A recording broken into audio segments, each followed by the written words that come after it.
Key fob's no good without power. No use crying in the dark place. What has been has gone. But trouble doesn't look like this. You can go to the basement and check the generator. But look out. You can never know in which state it ever sits. The basement. Thanks.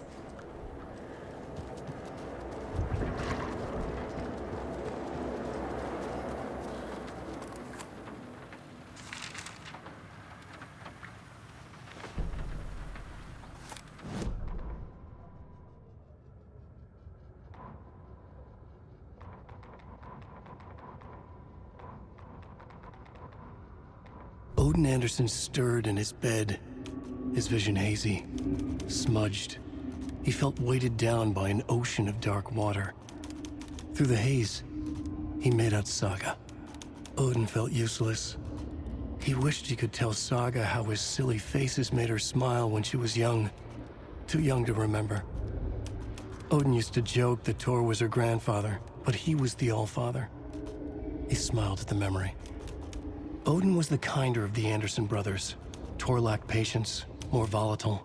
The brothers fought a lot, but they were inseparable. Now Tor was missing, dragged into darkness. Odin could feel it. Time was running out for both of them.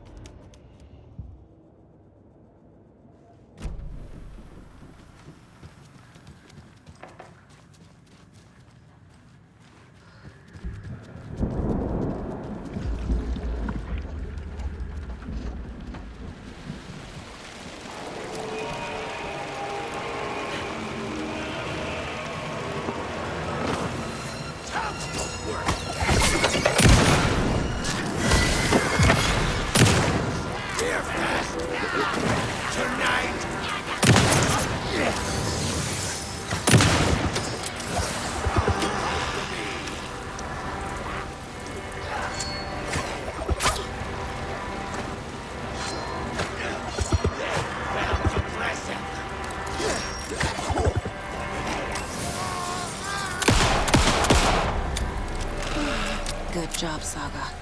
Now keep moving.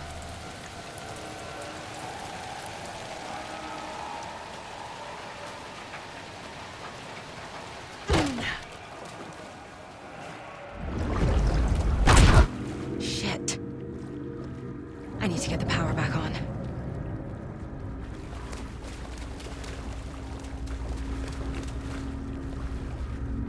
Key fob's no good without power. Key fob's no good without power.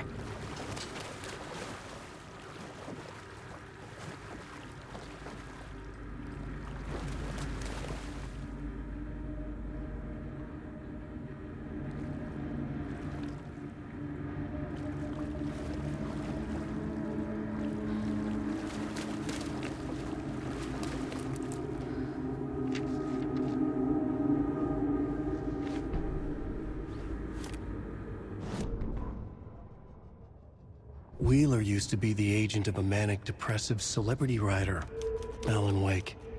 Wake had various addictions on his back, an on-off death wish. Wheeler had seen a thing or two. Wheeler paid a lot of money for a good shrink. Got himself convinced that all the nightmares he'd seen leading up to Wake drowning himself were just his imagination. PTSD. Now he had pills to keep the shadows from his sleep. But the Andersons were something else. The nightmares were starting to creep in again. Or maybe it was the drugs in the air. Wheeler hoped it was the drugs. The Andersons were so old. Vampires. After every gig and the party that followed, took them weeks to bounce back. And they never did completely. Each time Wheeler expected them to croak.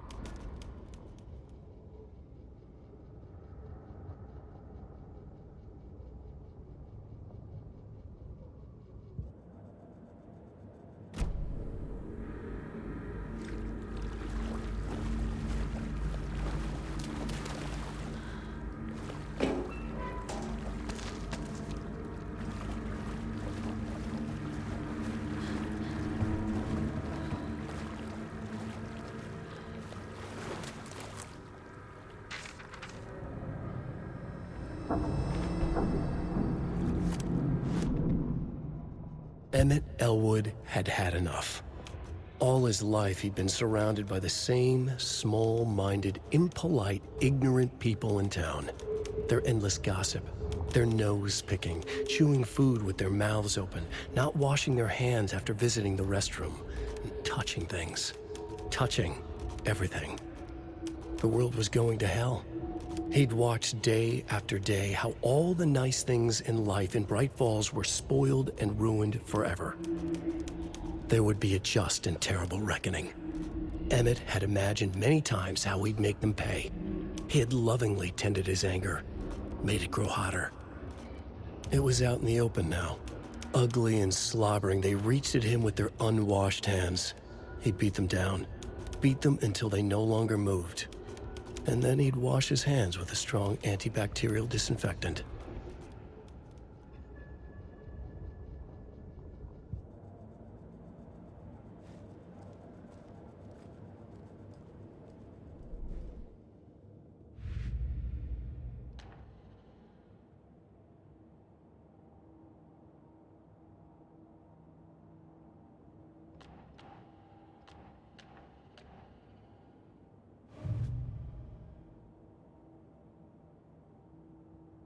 Your grandfather made the song to apologize. To your mother, Freya, and to you. Tor's like a storm.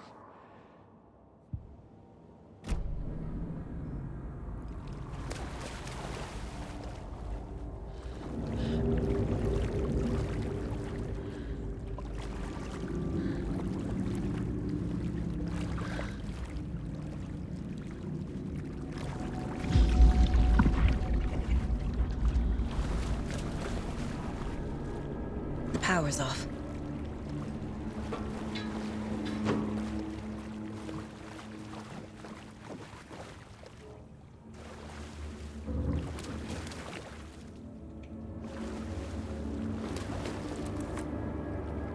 Cynthia Weaver had always kept her lantern close.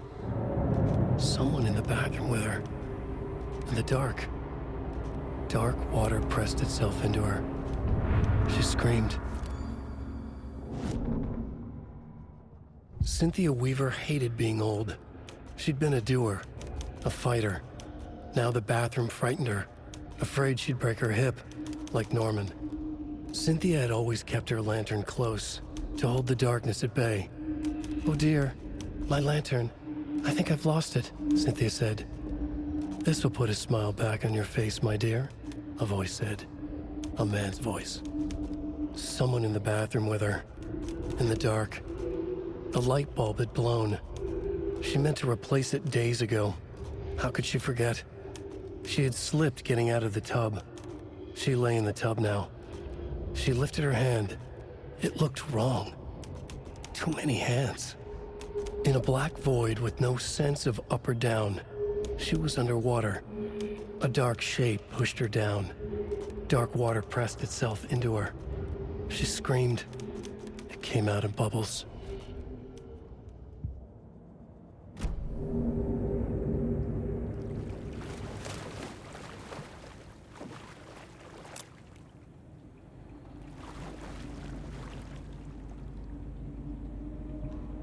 Thomas Zane looked just like Wake. Is this why Odin keeps calling him Tom?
Must be locked from the other side.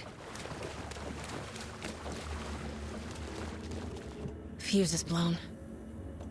Maybe there are spares nearby.